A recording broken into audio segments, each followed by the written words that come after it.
यूहन्ना रचित सुसमाचार। इसमें हम देखेंगे यीशु मसीह अनंत परमेश्वर, कृपा और सत्य। आओ देखो और पीछे हो लो। पहला चिन्ह, कोई दंडाज्ञा नहीं, परमेश्वर की इच्छा पूरी करना, गुणवत्ता बढ़ाना और मात्रा घटाना। सत्य तुम्हें मुक्त करेगा। संसार के लिए मृत, लेकिन परमेश्वर के लिए जीवित। इनसे भी बड़े काम, पवित्र आत्मा का आना।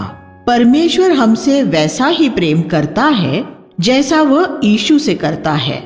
यूहन्ना 1:1 उस आदि से भी पीछे जाता है जिस आदि का उल्लेख उत्पत्ति 1:1 में किया गया है। वचन यीशु मसीह है और उसे यहाँ परमेश्वर कहा गया है। यूहन्ना यीशु के दैवी देव होने पर जोर देता है। यीशु अनादि से ही परमेश्वर है। फिर एक दिन वचन देहधारी हुआ, 1:14। वह तब भी परमेश्वर था जब वह हमारी देह में पृथ्वी पर चल रहा था, और वह आज भी परमेश्वर है।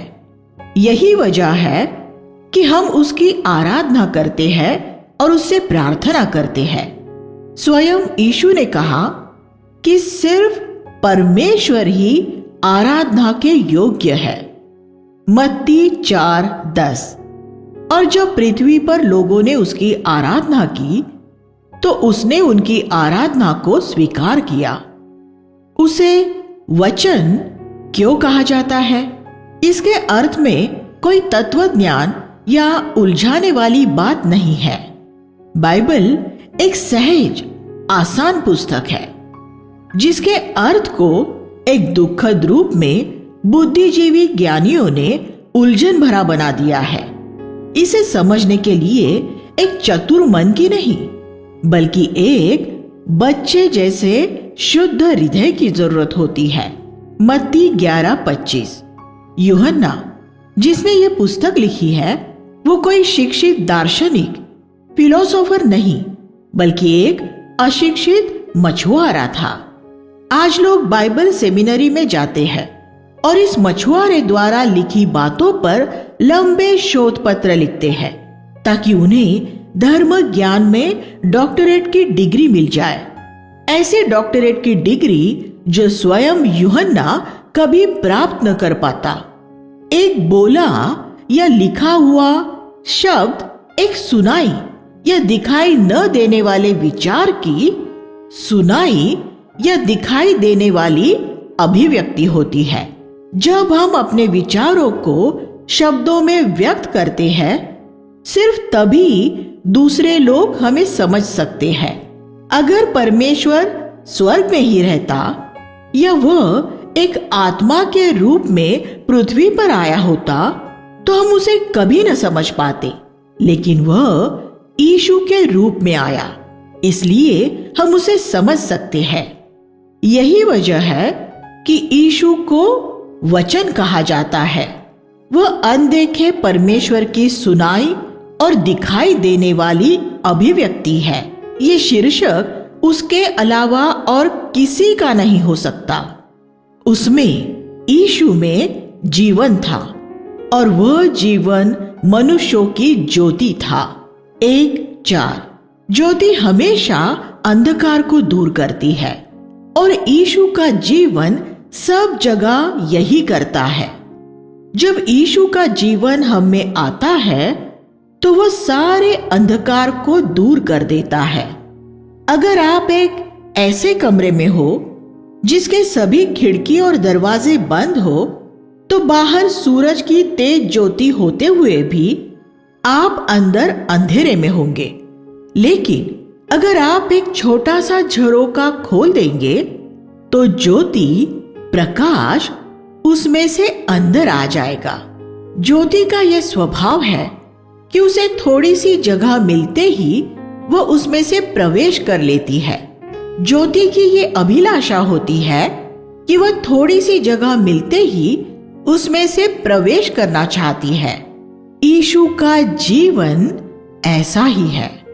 वह उत्सुकता से आपके हृदय में प्रवेश करने और उसे ज्योति से भर देने का इंतजार करता है, लेकिन वह द्वार पर खड़ा खटखटाता है।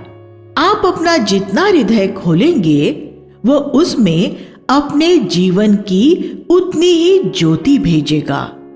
यीशु ने अपने शिष्यों से और हमसे कहा, तुम इस जगत की ज्योति हो। मत्ती 5:14। पुरानी वाचा में परमेश्वर का लिखित वचन ज्योति था। तेरा वचन मेरे पांवों के लिए दीपक और मार्गों के लिए उजियाला है। भजन संहिता 119-105। उन दिनों परमेश्वर की व्यवस्था एकमात्र ज्योति थी, लेकिन आज परमेश्वर की ज्योति मुख्य रूप में बाइबल नहीं है। अब वचन देहधारी हो गया है।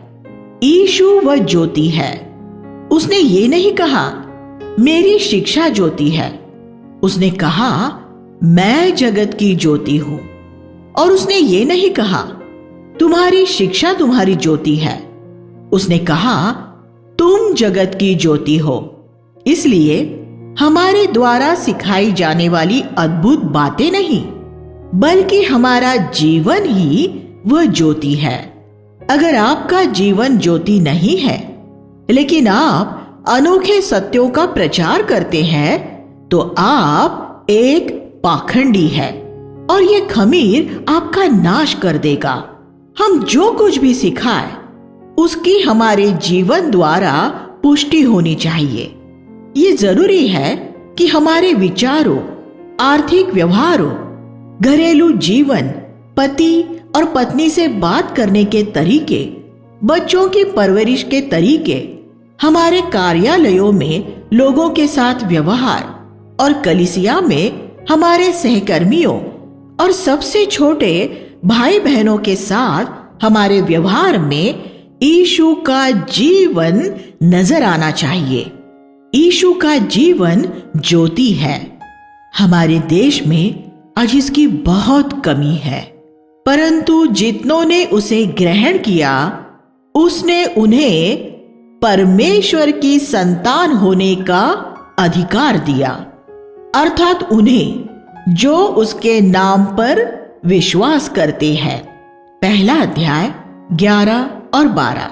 जब हम उसे अपने प्रभु के रूप में ग्रहण करते हैं, तब हम परमेश्वर की संतान बन जाते हैं। बच्चों और पुत्रों में फर्क होता है।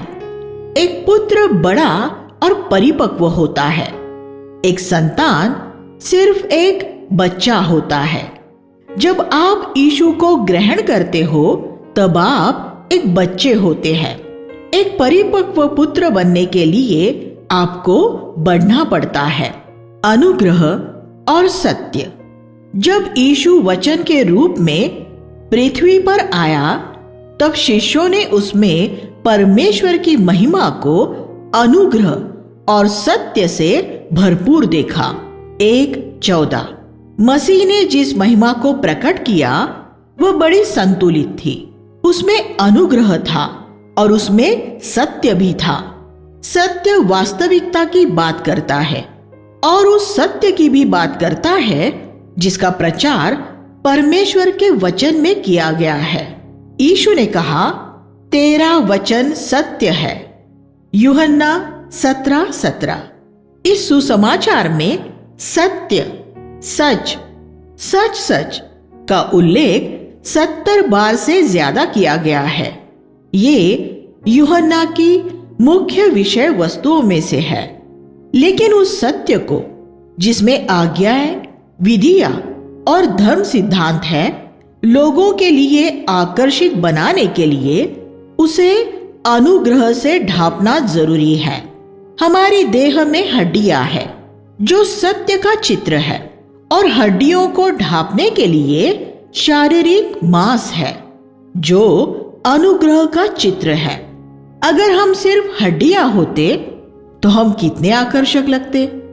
अगर आप रात में एक हड्डियों के कंकाल को अपनी तरफ आता देखेंगे तो आप भाग खड़े होंगे। लोग फरीसियों से इस वजह से ही दूर भागते थे। उनके पास सत्य तो काफी मात्रा में था, लेकिन उनके पास अनुग्रह नहीं था। कुछ मसीही हर समय सत्य, नियमों और आज्ञाओं पर जोर देते हुए इतने विधिवादी बन जाते हैं कि लोग उनसे दूर ही रहना पसंद करते हैं। यीशु में भी हड्डियां थी, लेकिन उन हड्डियों पर मांस चढ़ा हुआ था। उसमें सत्य अनुग्रह द्वारा ढापा हुआ था।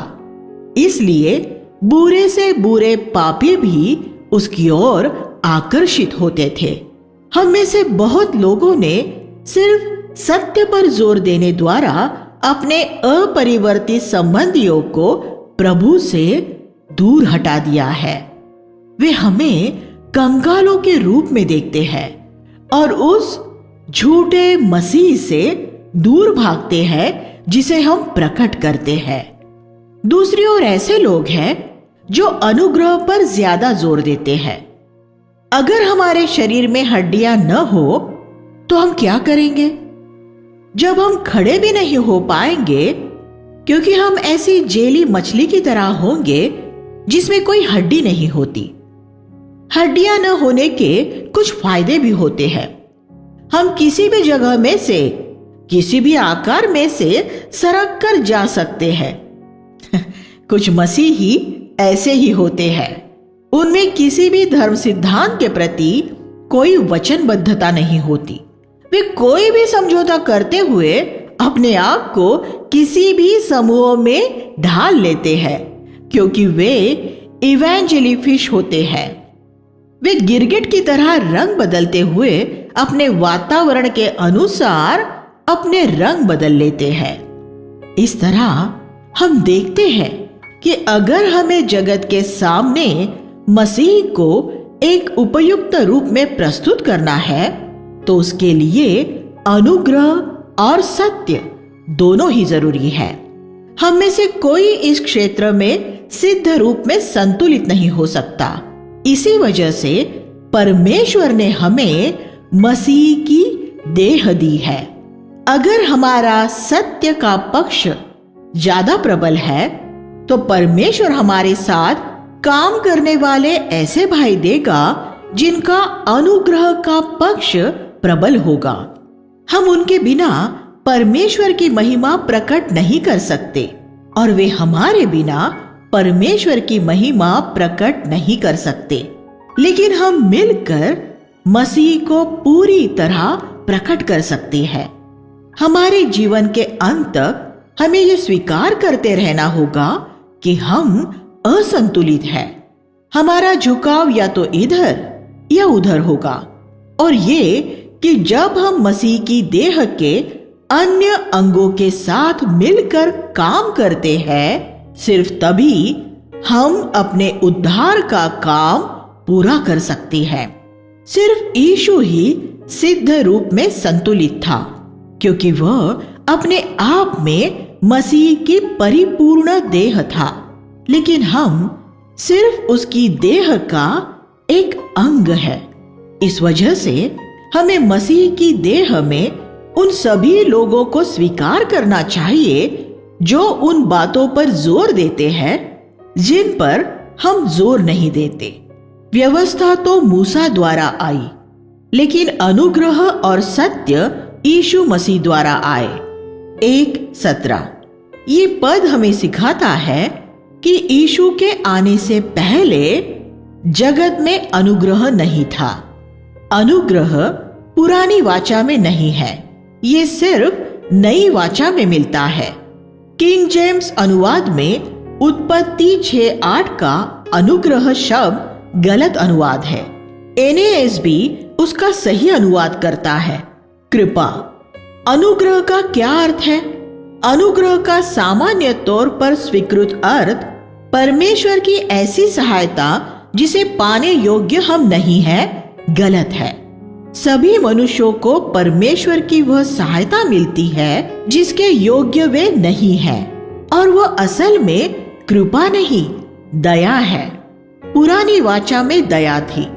परमेश्वर की दया द्वारा वे पापों की क्षमा पाते थे। भजन संहिता 103:3। लेकिन कृपा द्वारा हम पापों पर जय पाते हैं। दया हमारे बीते जीवन से व्यवहार करती है, हमारे पाप की दोष भावना से, लेकिन कृपा हमारे भविष्य से व्यवहार करती है और हमें पाप पर जय दिलाती है। जब प्रभु ये कहता है, मेरी कृपा तेरे लिए काफी है, तो इसका अर्थ है कि कृपा हमारी भविष्य की हर एक जरूरत पूरी कर सकती है। बाकी सभी सुसमाचारों की तरह यूहन्ना भी इस प्रतिज्ञा के साथ शुरू करता है कि यीशु लोगों को पवित्र आत्मा में बपतिस्मा देगा, डुबाएगा। 1:33। डुबाए जाने के 2 तरीके होते हैं। एक व्यक्ति को या तो एक नदी या टंकी में डुबाया जा सकता है, या उसे एक झरने के नीचे खड़ा किया जा सकता है। पानी में दिया जाने वाला बपतिस्मा नदी या टंकी में दिया जाता है। पवित्र आत्मा में बपतिस्मा पाना पेंटेकुस्त के दिन से शुरू हुई परमेश्वर के सिंहासन से पृथ्वी की ओर बहने वाली नदी के झरने में डुबकी लगाना है। ये झरना जिस जगह में गिरता है उस जगह का नाम है नम्रता। अगर हम अपने पूरे जीवन भर नम्रता की दशा में रहेंगे तो ये नदी हम पर गिरती रहेगी और हमें डुबाए रहेगी और हमारे द्वारा दूसरों की ओर भी प्रवाहित होगी। आओ, देखो और पीछे चलो। जब यूहन्ना बपतिस्मा के 2 शिष्यों ने यीशु से पूछा, तू कहाँ रहता है, तो उसने उनसे कहा, आओ और देख लो। पहला अध्याय 38 और 39। पुरानी वाचा के परमेश्वर के वचन के सेवक ने कहा होता, आओ और सुन लो, लेकिन नई वाचा का परमेश्वर का सेवक कहता है, आओ और देख लो।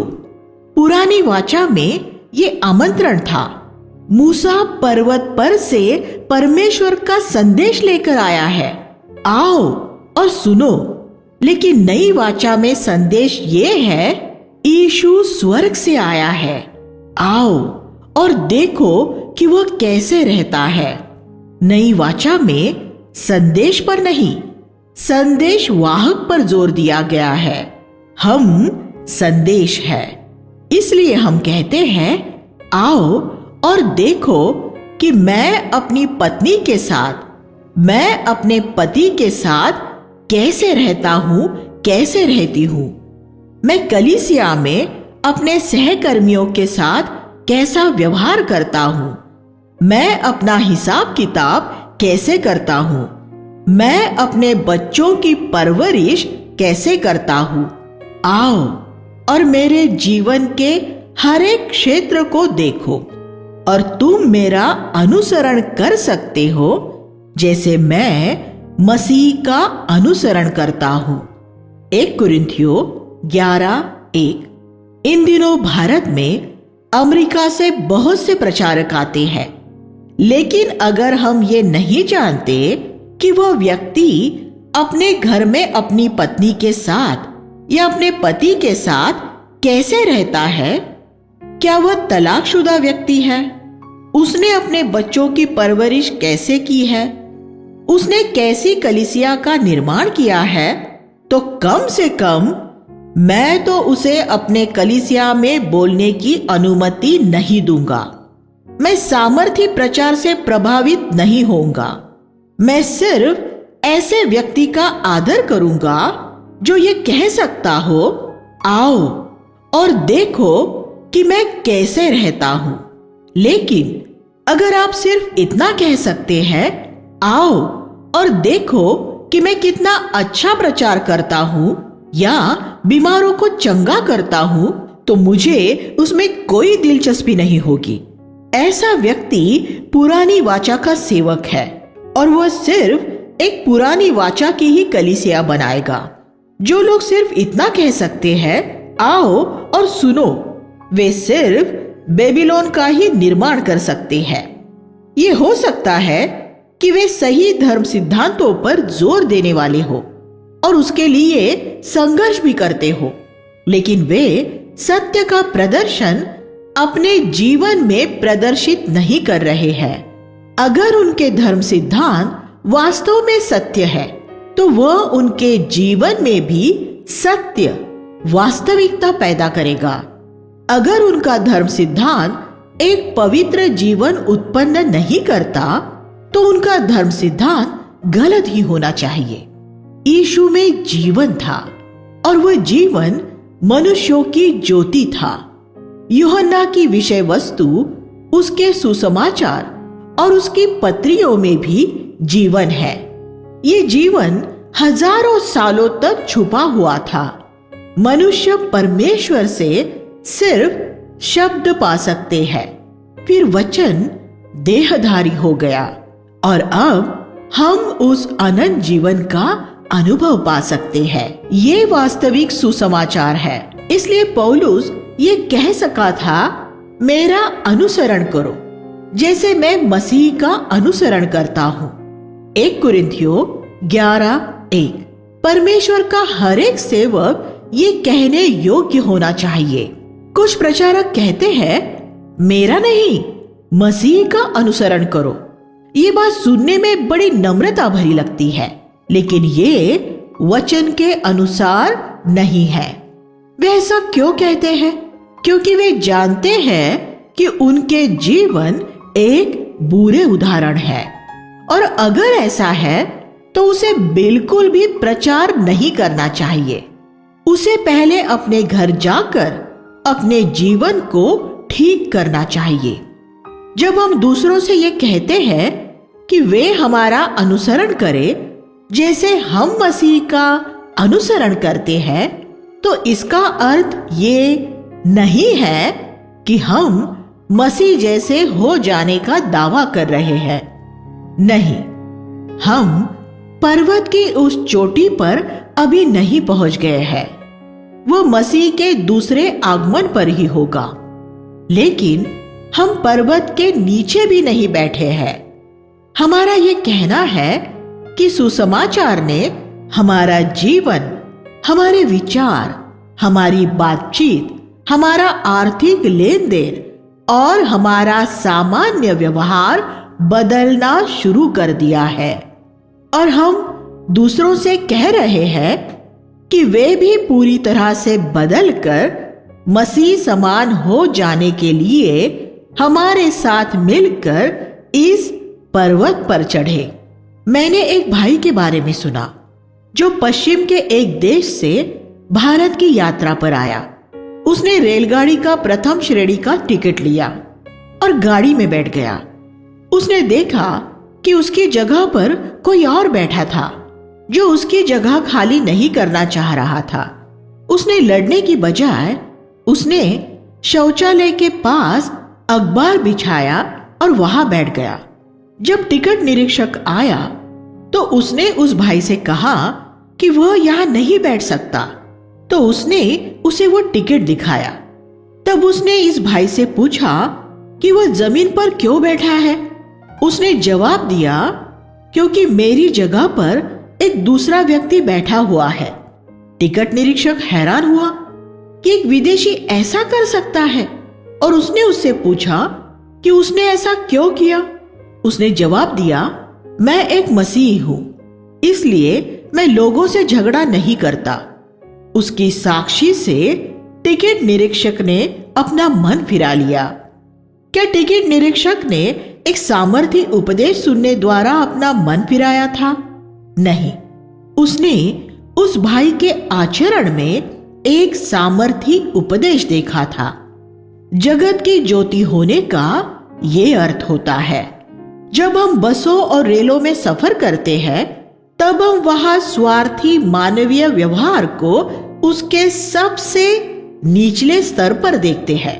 वहां एक ईश्वर विहीन जगत के सामने हमें मसीह की सुंदरता, नम्रता और धीरज को प्रकट करना है।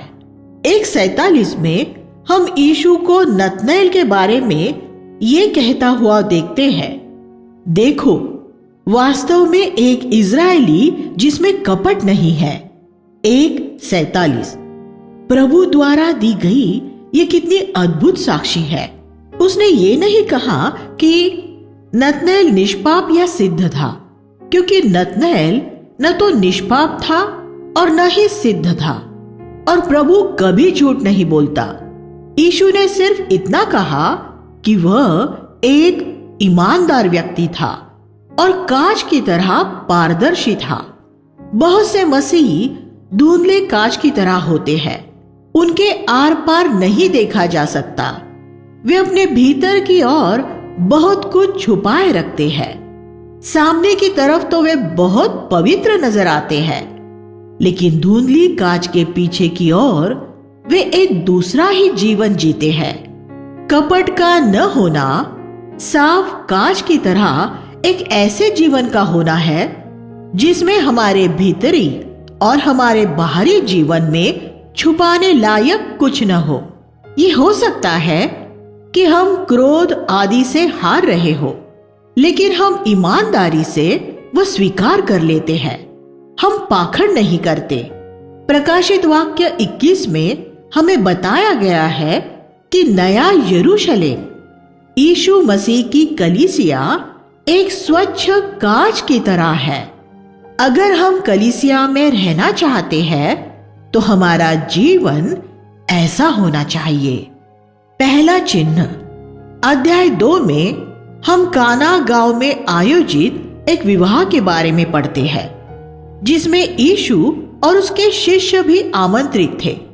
2:11 में हम पढ़ते हैं, गलील के काना में यीशु ने अपने अद्भुत चिन्हों का आरंभ किया। यूहन्ना यीशु के चमत्कारों को चिन्ह कहता है। इसका अर्थ है कि हर एक चमत्कार एक दृष्टांत भी था। उसमें एक आत्मिक संदेश था। यहाँ क्या संदेश है?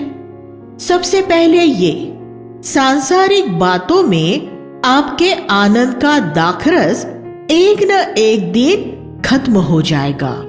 यीशु आपको स्वर्गीय दाखरस देगा, पवित्र आत्मा में धार्मिकता, शांति और आनंद। रोमियो 14:17। जब आपका सांसारिक दाखरस खत्म हो जाए तो ईमानदारी से स्वीकार कर ले और प्रभु से कहे, जैसे मरियम ने कहा था, आपको बस इतना ही करना है। आपको दाख की बारी में जाकर अंगूर इकट्ठे करने और उन्हें कुचल के उनसे दाखरस बनाने की जरूरत नहीं है। नहीं, बस यीशु के पास जाए और उससे कह दे, प्रभु, मेरे जीवन में कोई आनंद, शांति और जय नहीं है। जैसा तूने कहा है, मैं प्रभु में सदा आनंदित नहीं रह पाता हूं। तब प्रभु आपको उसका नया दाखरस, उसका जीवन देगा।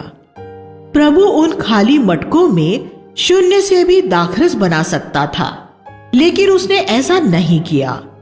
उसने घर के सेवकों को उसके साथ काम करने के लिए बुलाया। आज भी प्रभु मामूली लोगों को अपना सहकर्मी बनाता है। अपने अंदर एक सेवक की आत्मा बनाए रखे और प्रभु आपके द्वारा अद्भुत काम करेगा। इन सेवकों ने मटकों को पानी से भर दिया और यीशु ने उसे दाखरस बना दिया। हमें सिर्फ आसान काम करना पड़ता है और फिर प्रभु मुश्किल काम कर देता है। प्रभु ये चाहता है कि आप उसके काम में उसके साथ सहभागी हो। जब सेवकों ने वह दाखरस उंडेला तो सारे लोग हैरान हो गए, क्योंकि उन्होंने इतना अच्छा दाखरस अपने जीवन में कभी नहीं पिया था।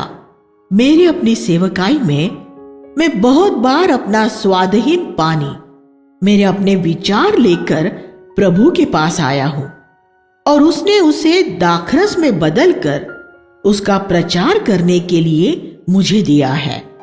और जैसे काना में सब लोग सोच रहे थे, वैसे ही मेरे लिए भी लोगों ने ये सोचा था कि मैं ऐसा दाखरस कहां से ले आया हूं। वह प्रभु के पास से ही आया था। ऐसे चिन्हों से आरंभ करते हुए प्रभु हमें सिखाता है कि हमें उसकी सेवा कैसे करनी है। यह आलस्य के लिए कोई जगह नहीं है। हमें कठोर परिश्रम करना है और सबसे पहले पवित्र शास्त्र का गहन अध्ययन करना है। उन मटकों में 600 लीटर पानी भरना कठोर परिश्रम का काम था। 2:6 परमेश्वर आलसी लोगों द्वारा कभी अपना काम नहीं करता। दूसरा अध्याय 14 से 17 में हम मंदिर में से यीशु द्वारा उन लोगों को निकालने के बारे में पढ़ते हैं जो प्रार्थना के घर में बाजार की आत्मा को ला रहे थे। उसने पहले एक कोड़ा बनाया। क्या आप अपने मन में इस चित्र की कल्पना कर सकते हैं? यीशु ने एक कोने में बैठकर अनेक तरह के बाल और डोरियां आदि इकट्ठी की होगी और उनसे उसने एक कोड़ा बुना। उसमें जरूर कुछ समय लगा होगा और उसके शिष्य सोच रहे होंगे कि वह क्या कर रहा है। अध्याय 2 की इन 2 घटनाओं में हम कृपा और सत्य दोनों को देखते हैं। यीशु ने एक विवाह में उत्तम दाखरस पिलाया और फिर उसने मंदिर में से उन लोगों को खदेड़ा जो परमेश्वर के नाम में धन अर्जित कर रहे थे। हमारी सेवकाई में दाखरस और कोड़ा दोनों होने चाहिए। दाखरस जरूरतमंदों के लिए और कोड़ा मसीही धंधाधारियों के लिए। जब हम पुलपिट में खड़े हो तो वहां हमें परमेश्वर के एक जन के रूप में खड़ा होना है। मेरी अपनी कलीसिया में पृथ्वी पर परमेश्वर का प्रतिनिधि होते हुए मैंने लोगों से कहा है, आप लोगों के लिए सबसे अच्छा यही है कि आप परमेश्वर का भय माने। लेकिन अगर आप परमेश्वर का भय नहीं मानते तो आपको मेरा भय तो मानना ही पड़ेगा, क्योंकि मैं इस कलीसिया में किसी मूर्खतापूर्ण बात की अनुमति नहीं दूंगा।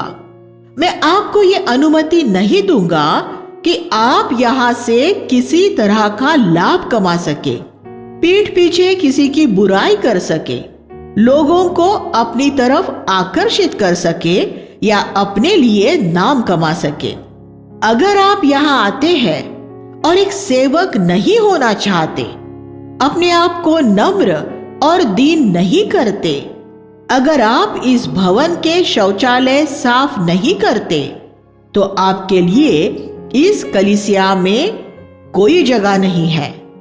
यहां हम सब बराबर हैं, कोई नया या पुराना नहीं है। यहां हम सब झाड़ू लगाते हैं और सब शौचालय साफ करते हैं। हम सब आपस में भाई बहन हैं, कोई किसी से बड़ा नहीं है। अगर आप अपने लिए आदर सम्मान चाह रहे हैं तो वो आपको यहाँ नहीं मिलेगा।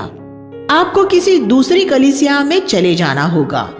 हमने अपने बीच में से इस तरह से भेड़ और कबूतर बेचने वालों को दूर किया है।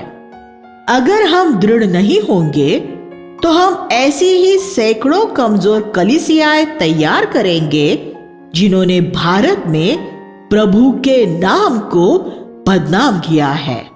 दूसरा अध्याय 24-25 में हम पढ़ते हैं कि यीशु ने अपने आप को किसी मनुष्य के भरोसे पर नहीं छोड़ा। अनेक लोग उसमें विश्वास करते थे, लेकिन वह किसी में विश्वास नहीं करता था, क्योंकि वह जानता था कि हर एक मनुष्य के मन में क्या है। अगर हम पूरी तरह प्रभु को समर्पित होंगे, वह तभी पूरी तरह हमें समर्पित होगा। अध्याय 3 में हम निकोदेमुस को रात में यीशु से भेंट करने के लिए आता हुआ देखते हैं। इस पृथ्वी की सतह पर चलने वालों में यीशु मसीह सबसे महत्वपूर्ण व्यक्ति हुआ है। फिर भी निकोदेमुस रात को बिना किसी पूर्व सूचना उससे मिलने के लिए आ सकता था। मुझे नहीं मालूम कि वो मध्य रात्रि का समय था या नहीं, लेकिन यीशु ने उससे बात करने के लिए समय निकाला। ऐसे भी समय होते थे जब यीशु को खाना खाने का, मरकुस 3:20, या सोने का भी समय नहीं मिलता था, लूका 6:12। अगर आप प्रभु की सेवा करते हैं तो आपको भी असुविधाओं में रहने की आदत डालनी होगी। अगर आपकी ज्यादा दिलचस्पी खाने और सोने में है तो प्रभु की सेवा करने के बजाय कोई और काम धंधा कर लेना अच्छा है। यीशु ने यहाँ जल और आत्मा से नया जन्म पाने की बात की। 3:5। पानी पवित्र आत्मा का प्रतीक है। आग एक और प्रतीकात्मक चिन्ह है। यूहन्ना के सुसमाचार में हम इस बात का चित्रण देखते हैं कि हम पवित्र आत्मा में अपने जीवन में कैसे बढ़ते हैं। जब हमारा नया जन्म हो जाता है, पानी से जन्म, तो हमारे पास पानी का प्याला, उद्धार का कटोरा होता है। भजन संहिता 116:13। फिर यह जरूरी है कि यह पानी का प्याला पानी का कुआं बन जाए। 4:14। और अंततः जल की नदियां बन जाए। यूहन्ना 7:38। जब हमारा पानी से जन्म होता है तो पवित्र आत्मा आकर हमें एक नए जीवन की रचना करता है। फिर प्रभु हमारी अगुवाई करते हुए हमें पानी के कुएं के पास ले जाता है। अगर आपके घर में कुआं हो तो आप पानी के लिए किसी बाहरी स्रोत पर निर्भर नहीं होंगे। हमारा आनंद, शांति और जय हमारे हालातों पर या इस पर निर्भर नहीं होंगे कि लोग हमारे साथ कैसा व्यवहार करते हैं। फिर प्रभु हमें तीसरे स्तर पर ले जाता है, जहां से ये पानी बहुत सी दिशाओं में बहकर बहुत से लोगों को आशीष देने वाला बन जाता है। हमें तब तक संतुष्ट नहीं होना चाहिए जब तक हम तीसरे स्तर पर न पहुंच जाए। कोई दंड की आज्ञा नहीं। 3:17 में हम पढ़ते हैं, परमेश्वर ने अपने पुत्र को जगत में इसलिए नहीं भेजा कि जगत को दोषी ठहराए, बल्कि इसलिए कि जगत उसके द्वारा उद्धार पाए। इस पद के द्वारा हम 3 बातें सीखते हैं। सबसे पहले कि हम अपने मनों में जो भी दोषी ठहराने वाली आवाज सुनते हैं वह हमेशा शैतान की आवाज होती है।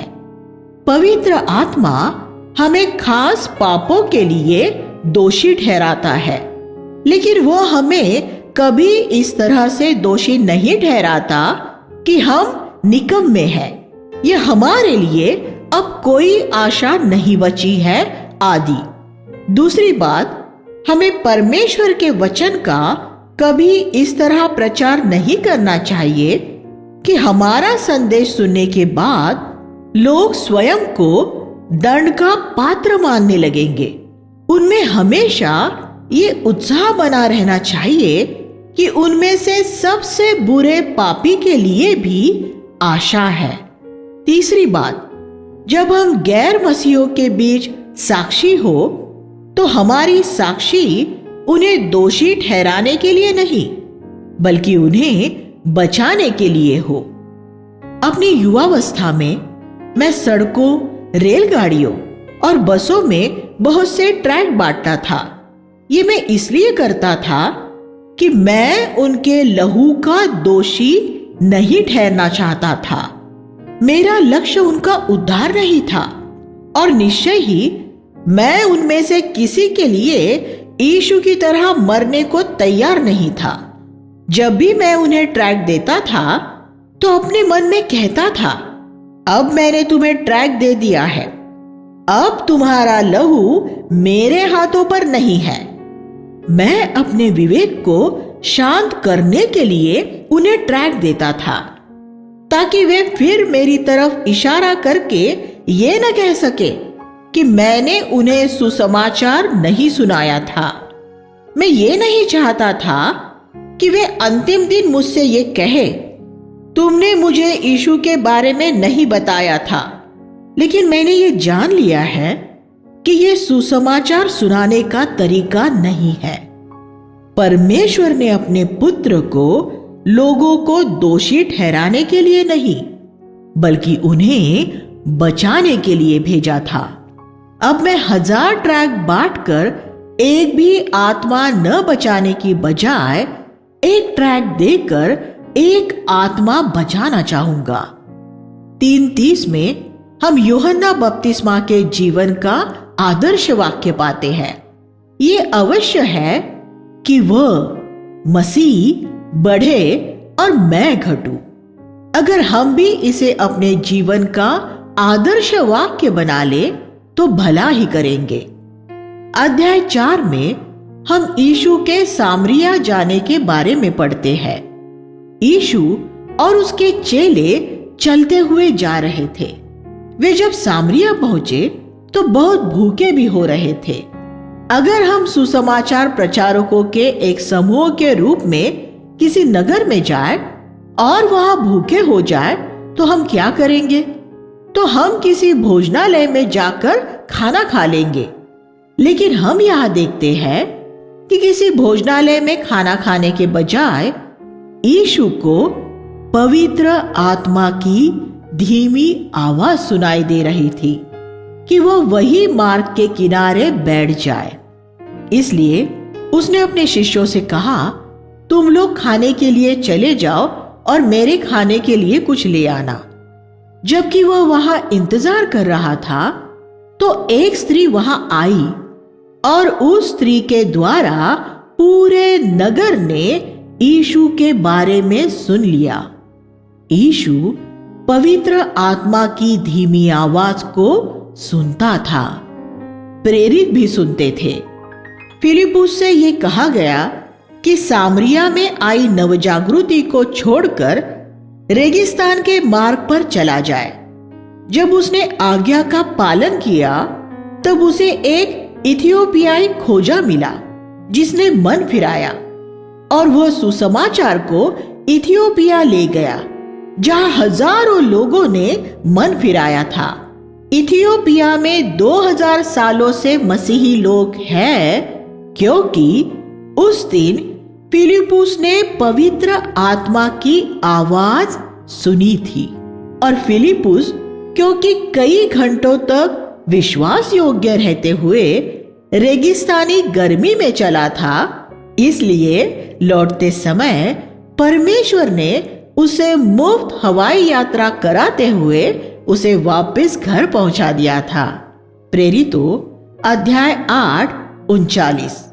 पतरस को प्रार्थना करते समय कुरनेलियुस के घर जाने के लिए कहा गया जहां उसकी जाने की कोई योजना नहीं थी। प्रेरितों अध्याय 10। यीशु ने सामरी स्त्री से कहा कि वह अपने पति को बुला लाए। 4:16। स्त्री ने कहा कि उसका कोई पति नहीं है।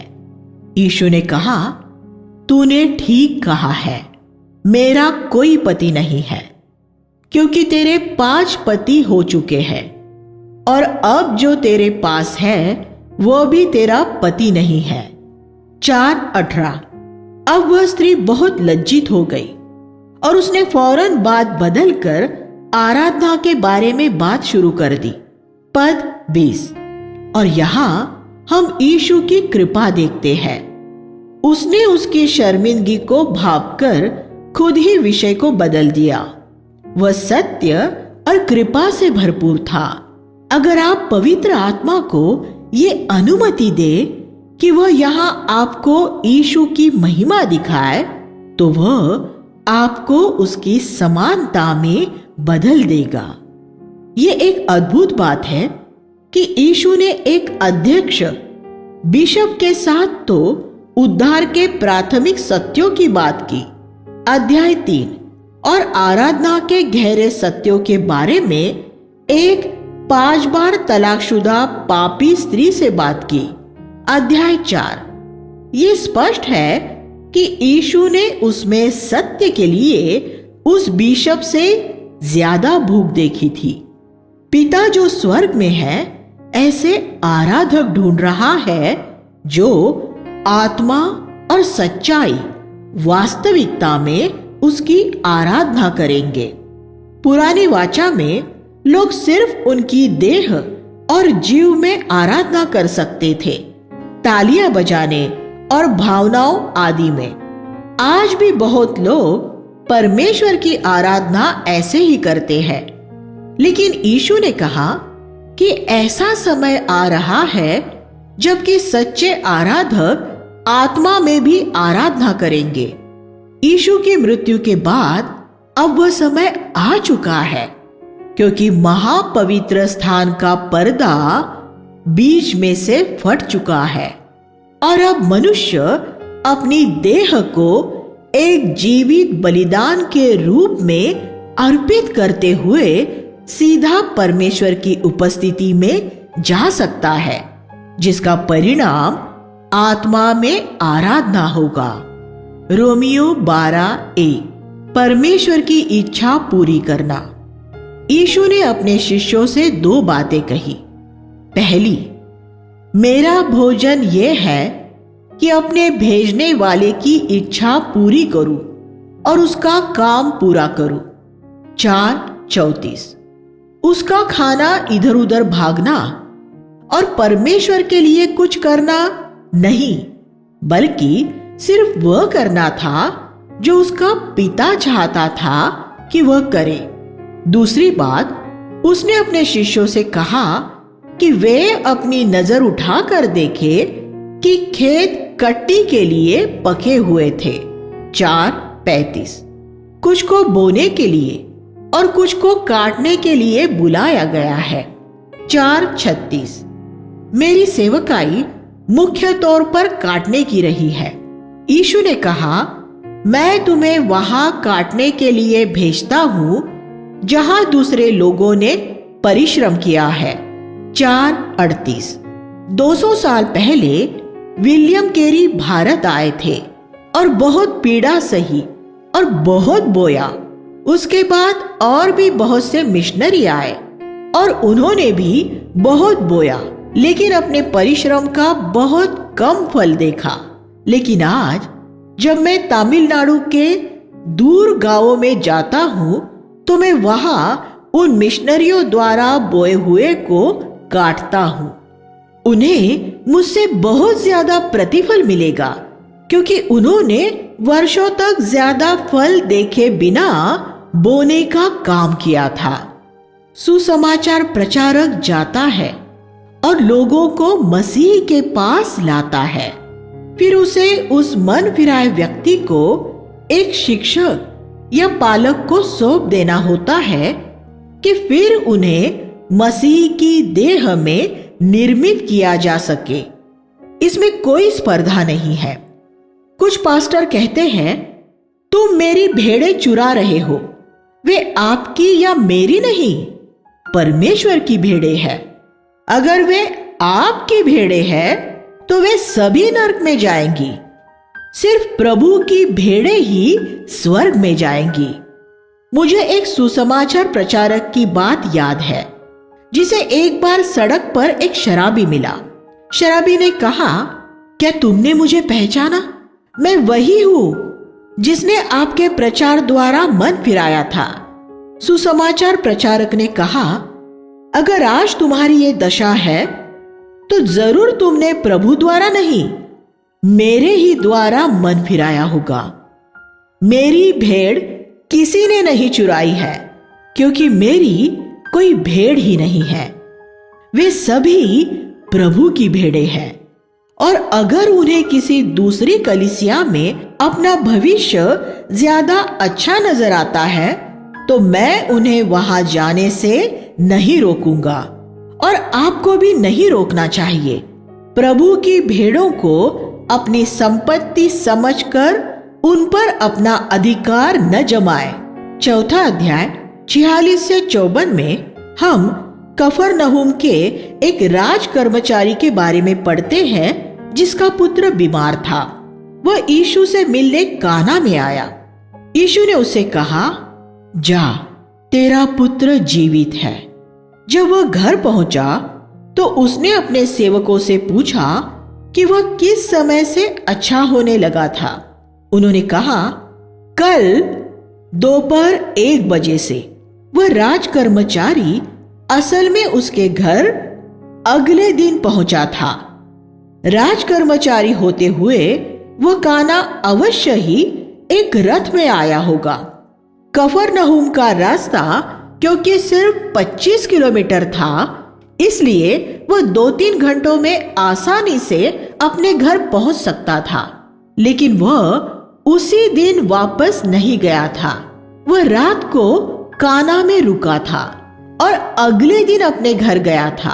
अगर घर में एक बच्चा घातक रूप में बीमार हो तो कौन ऐसा करेगा? यहाँ हम यीशु के शब्दों पर कि उसका पुत्र जीवित है उसका विश्वास देखते हैं। इस वजह से उसे घर जाने में जल्दबाजी करने की जरूरत ही नहीं पड़ी।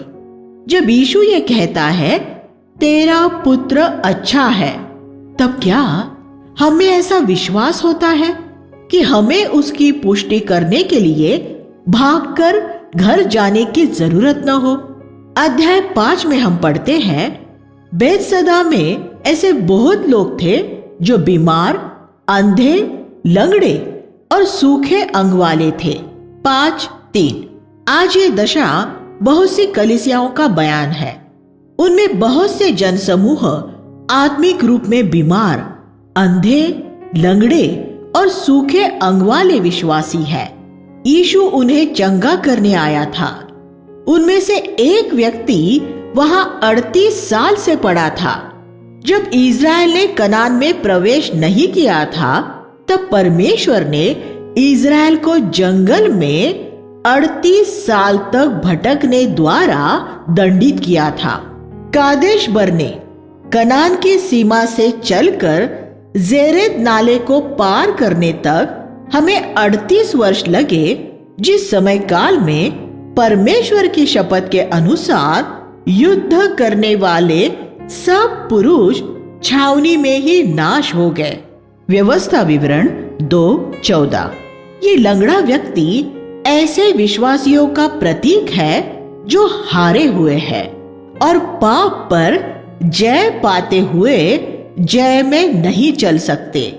ये व्यक्ति स्वर्गदूत द्वारा पानी हिलाए जाने पर 38 साल से पानी में प्रवेश करने की कोशिश कर रहा था, लेकिन वह हर बार निष्फल रहा था और अंततः उसने आशा ही छोड़ दी थी। ये व्यवस्था के अधीन रहने वाले जीवन का प्रतीक है। आप जय पाने की बार बार कोशिश करते हैं और हर बार नाकाम होते हैं और अंत में थक कर हार जाते हैं, और फिर यीशु आता है और आप एक पल में ही जय पा लेते हैं। ये चमत्कार एक चिन्ह और दृष्टांत है। जंगल में 38 साल में सभी युद्ध करने वाले पुरुष मर गए। ये जरूरी है कि मनुष्यों के प्रयास और उनकी ऊर्जा खत्म होकर मर जाए। इससे पहले कि प्रभु हमारे पास आए, वह इंतजार करता है कि हम अपने सबसे निचले स्तर पर पहुंचाए जाए। 5:14 में प्रभु ने इस व्यक्ति को पाप न करने की चेतावनी दी कि ऐसा न हो कि किसी ज्यादा गंभीर बीमारी का शिकार हो जाए। इसलिए इस व्यक्ति की बीमारी इसके पाप की वजह से थी। कुछ बीमारियां पाप द्वारा होती है और वह तब तक चंगी नहीं होती जब तक उस पाप का अंगीकार न किया जाए और उसे सही कर शुद्ध न किया जाए। जब यहूदियों ने यीशु से पूछा कि वह सब विश्राम दिन में लोगों को क्यों चंगा करता है, तो उसने जवाब दिया, क्योंकि मेरा पिता सब्त के दिन भी काम करता है। 5:17। परमेश्वर पिता का अब कोई विश्राम दिन नहीं है। उत्पत्ति 2:2 में जिसका उल्लेख किया गया है, परमेश्वर ने मनुष्य के पाप में गिरने से पहले बस वही एक विश्राम दिन बनाया था। तब से परमेश्वर काम कर रहा है, क्योंकि मनुष्य पाप में गिर गया है। इसलिए यीशु ने कहा, मेरा भी कोई विश्राम दिन नहीं है। मेरा पिता काम करता है और मैं भी काम करता हूं। यीशु पूरा समय काम करने वाला व्यक्ति था। वह दिन के 24 घंटे और सप्ताह के 7 दिन काम करता था। शैतान भी रात दिन काम करता रहता है। वह संतों पर दोष लगाता रहता है। प्रकाशित वाक्य 12:10। परमेश्वर ये चाहता है कि उसका हर एक बच्चा पूरे हृदय से उसे समर्पित हो, और वह चाहे धर्मनिरपेक्ष संसार में काम करता हो, फिर भी वह परमेश्वर के लिए हर समय उपलब्ध रहे। 5:30 में यीशु ने कहा, मैं स्वयं अपनी ओर से कुछ नहीं कर सकता। इसका अर्थ है कि उसे क्या करना है ये जानने के लिए वह हमेशा पिता की बाट जोहता था। जब उसका पिता उसे कहता था, वह तभी काम करता था। इस वजह से ही उसने बहुत भूखा होने पर भी पत्थरों को रोटी नहीं बनाया था। उसके पिता ने उसे वह करने के लिए नहीं कहा था। हमें भी ऐसे ही जीना चाहिए। इसका अर्थ ये नहीं है कि हमें हर समय स्वर्ग से आज्ञाएं आती हुई सुनाई देंगी। हम में रहने वाले पवित्र आत्मा की धीमी आवाज हमारी आत्मा में हमें कुछ करने के लिए प्रेरित करेगी और फिर हमें रोककर कुछ और करने के लिए प्रेरित करेगी। 5वां अध्याय 34 और 41 में यीशु ने कहा, मैं अपने बारे में मनुष्यों की साक्षी नहीं चाहता। मैं मनुष्यों से बड़ाई ग्रहण नहीं करता। यीशु उस साक्षी से ही संतुष्ट था जो उसके पिता ने उसके बारे में दी थी। उसे और किसी की साक्षी की जरूरत नहीं थी। 5:44 में उसने कहा कि हमारे अंदर दूसरे मनुष्यों से आदर पाने की लालसा ही वह रुकावट है जिसकी वजह से हम में एक जीवित विश्वास नहीं होता। क्या आप एक विश्वास वाले स्त्री या पुरुष होना चाहते हैं? तो एक बार हमेशा के लिए ये फैसला कर ले कि आप कभी किसी मनुष्य से आदर पाने की खोज में नहीं रहेंगे। मनुष्यों को प्रभावित करने के लिए थियोलॉजिकल डिग्रियां पाने की कोशिश में न रहे। शैतान किसी थियोलॉजिकल डिग्री वाले से नहीं डरता। धर्मनिरपेक्ष जगत में आपको नौकरी हासिल करने के लिए इन डिग्रियों की जरूरत पड़ती है, लेकिन प्रभु के काम के लिए ये किसी काम की नहीं है। प्रभु के काम के लिए आपको विश्वास की जरूरत होती है। 6:37 में यीशु ने कहा, वह सब जो पिता मुझे देता है मेरे पास आएगा, और जो मेरे पास आएगा मैं निश्चय उसे न निकालूंगा। इस पद के 2 कथनों ने मेरी बहुत मदद की है। एक ने मेरे जीवन में और दूसरे ने मेरे सेवकाई में। इस पद के दूसरे अर्धभाग ने जुलाई 1959 में मेरे उद्धार के प्रति आश्वस्त किया था। उससे पहले मैं लगभग 6 साल तक इधर उधर भटकता रहा था और मेरे पास मेरे उद्धार का कोई आश्वासन नहीं था। लेकिन उस दिन मैंने प्रभु के इस वचन पर विश्वास किया और ये समुद्र में लंगर डालने जैसा था। उसके बाद मुझे अपने उद्धार के बारे में कभी कोई संदेह नहीं हुआ। इस पद के पहले अर्धभाग ने मेरी सेवकाई में मेरी बहुत मदद की है। मुझे ये समझ आया कि परमेश्वर ने जिन लोगों की सेवकाई करने के लिए मुझे बुलाया है वे सभी मेरे पास आएंगे। इसलिए मुझे यहाँ वहां जाकर लोगों को दबोचने की कोई जरूरत नहीं होगी। पृथ्वी पर परमेश्वर के बहुत से सेवक हैं और वह हर एक सेवक का भाग नियुक्त करता है कि उसे किन की सेवा करनी है। मुझे किसी ऐसे व्यक्ति को दबोचने की जरूरत नहीं है जिसकी सेवा के लिए उसने किसी और को नियुक्त किया हुआ है। ये चोरी करना होगा। अगर परमेश्वर ने यह तय किया है कि एक भाई का पालन किसी दूसरे अगुए द्वारा हो, तो मैं उसमें परमेश्वर के साथ सहमत हूं और मुझे इस बात का समर्थन करना चाहिए और उस भाई को मेरी नहीं, उस अगुए की कलीसिया में जाने के लिए उत्साहित करना चाहिए। आइए हम प्रार्थना करें। हे स्वर्गीय पिता, हम आपके अद्भुत शब्द के लिए धन्यवाद करते हैं जो हमें आगे ले जाता है, हमारा मार्गदर्शन करता है। आपकी इच्छा पूरी करने के लिए हमारी मदद कीजिए। इस पृथ्वी पर अपना उद्देश्य पूरा कीजिए। यीशु के नाम में हम मांगते हैं, आमीन।